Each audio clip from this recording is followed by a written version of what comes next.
A jury found That 70s Show star Danny Masterson guilty of 2 out of 3 counts of rape Wednesday in a Los Angeles retrial in which the Church of Scientology played a central role. The jury of 7 women and 5 men reached the verdict after deliberating for 7 days spread over 2 weeks. They could not reach a verdict on the 3rd count, that alleged Masterson raped a longtime girlfriend. They had voted 8-4 in favor of conviction. Masterson was led from the courtroom in handcuffs. The 47-year-old actor faces up to 30 years in prison. His wife, actor and model Bijou Phillips, wept as he was led away. Other family and friends sat stone-faced. "I am experiencing a complex array of emotions: relief, exhaustion, strength, sadness, knowing that my abuser, Danny Masterson, will face accountability for his criminal behavior," one of the women, whom Masterson was convicted of raping at his home in 2003, said in a statement. Prosecutors, retrying Masterson after a deadlocked jury led to a mistrial in December, said he forcibly raped 3 women, including a longtime girlfriend, in his Hollywood Hills home between 2001 and 2003. They told jurors he drugged the women's drinks so he could rape them. They said he used his prominence in the church, where all 3 women were also members at the time, to avoid consequences for decades. Masterson did not testify, and his lawyers called no witnesses. The defense argued that the acts were consensual, and attempted to discredit the women's stories by highlighting changes and inconsistencies over time, which they said showed signs of coordination between them. "If you decide that a witness deliberately lied about something in this case," defense attorney Philip Cohen told jurors, going through their instructions in his closing argument, "you should consider not believing anything that witness says." The Church of Scientology played a role in the trial. The Church of Scientology played a significant role in the first trial but arguably an even larger one in the second. Judge Charlene F. Olmedo allowed expert testimony on church policy from a former official in Scientology leadership who has become a prominent opponent.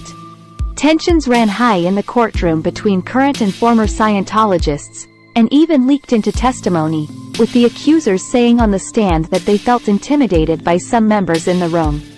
Actor Leah Remini, a former member who has become the church's highest-profile critic, sat in on the trial at times, putting her arm around one of the accusers to comfort her during closing arguments. Founded in 1953 by L. Ron Hubbard, the Church of Scientology has many members who work in Hollywood. The judge kept limits on how much prosecutors could talk about the church, and primarily allowed it to explain why the women took so long to go to authorities.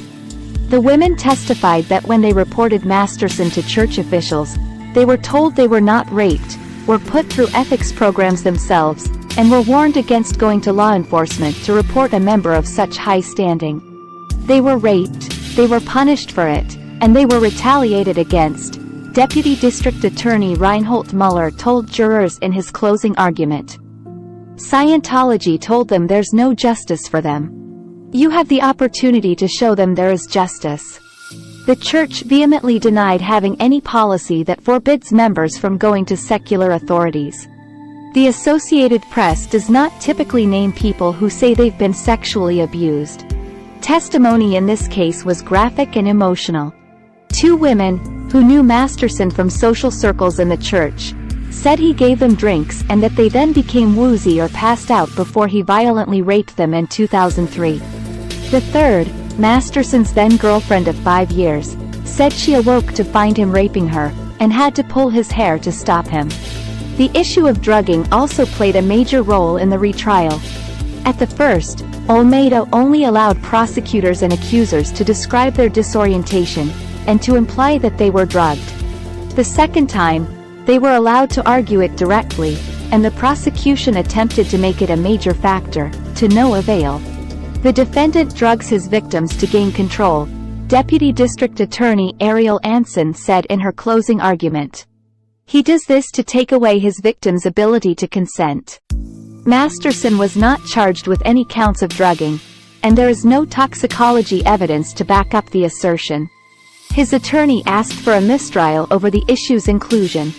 The motion was denied, but the issue is likely to be a major factor in any potential appeal. These charges date to a period when Masterson was at the height of his fame, starring from 1998 until 2006 as Stephen Hyde on Fox's That 70s Show, the show that made stars of Ashton Kutcher, Mila Kunis and Topher Grace. Masterson had reunited with Kutcher on the 2016 Netflix comedy, The Ranch, but was written off the show when an LAPD investigation was revealed in December 2017. Thanks for watching.